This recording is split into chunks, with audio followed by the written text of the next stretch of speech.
Olá pessoal, tudo bem? Então, a nossa aula de história da semana, na semana passada nós tivemos a consciência negra, né? Então, a gente vai ainda trabalhar um pouco a relação então da escravidão, né? Então, ela se estabelece, né? Quando uma pessoa se torna propriedade da outra, por exemplo, perdendo o direito à liberdade, sendo muitas vezes obrigadas a trabalhar para os seus donos, né? Sem receber nenhum pagamento, nem pelo trabalho, né?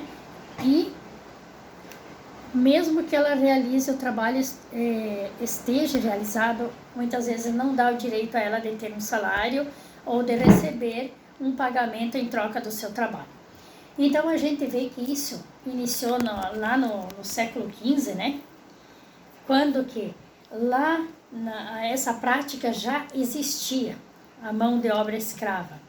Nós sabemos também que lá na época do descobrimento do Brasil, na época dos cafeicultores, né, os donos lá dos senhores feudais lá e donos do café, eles tinham escravos negros para trabalhar.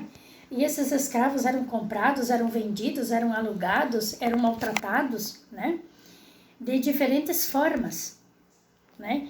Isso era o trabalho escravo mesmo, o escravo era obrigado a trabalhar sem receber nenhum recurso que fosse para que ele tivesse como pagamento daquele trabalho, né? Ele não tinha direito a salário, a nada. Isso começou principalmente nos tempos antigos, nas sociedades de Roma, China e na Grécia, tá? E também em outras regiões também. Então a gente sabe que desde a antiguidade a cor negra, ela hoje não é digna ainda de respeito, porque ainda se tem muitas vezes a escravidão. E essa escravidão muitas vezes não é ser escravo de muitas vezes não receber pelo que trabalha. Hoje a escravidão é sim a manipulação do trabalho. Muitas vezes fazendo a pessoa que trabalha de escrava e pagando muito pouco. E as desigualdades ainda existem devido isso ter acontecido lá no passado. E ainda reflete para nós aqui no presente ainda. Então nós vemos que a cor de pele hoje, ela diz muito.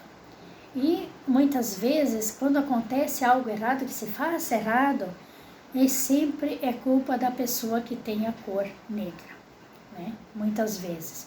Você tem um branco e uma pessoa da pele negra, vai sobrar para quem? Né? Então ainda existe a escravidão no Brasil. E isso dura mais de 300 anos, em que houve essa escravidão no Brasil e ainda permanece em alguns locais a desigualdade para com essas pessoas, ou desacreditar nessas pessoas, muitas vezes não é dado o valor que elas necessitam, né? Nem pelo trabalho, nem pela mão de obra e nem para ofertar o emprego para essas pessoas, certo? Então, a gente viu a luta, né, de Zumbi dos Palmares também na época, a gente viu o trabalho escravo na época da cana-de-açúcar, na época da criação de gado, da mineração, na época da colheita do café. Então, como que esses escravos eram tratados, o perigo que eles corriam, né? E como eles eram maltratados. Então, o que vocês vão fazer aqui? Vocês vão ler esse texto, tá? E vão responder para mim aqui. Tem 4 questõezinhas. O que é a escravidão? Tá ali no texto. A escravidão de pessoas iniciou aonde? Eu até falei para vocês, né? Por que ela iniciou no século XV? Vocês vão me explicar, tem ali também. E por que esses seres humanos escravizam seus semelhantes? Por que eles escravizam, será? Por que é que ocorre essa desigualdade? Será que é em relação à cor ou é em relação àquela imagem, né? Que o escravo negro ele sofreu no passado, né? Então ainda existe em alguns lugares essa escravidão. Boa aula a todos.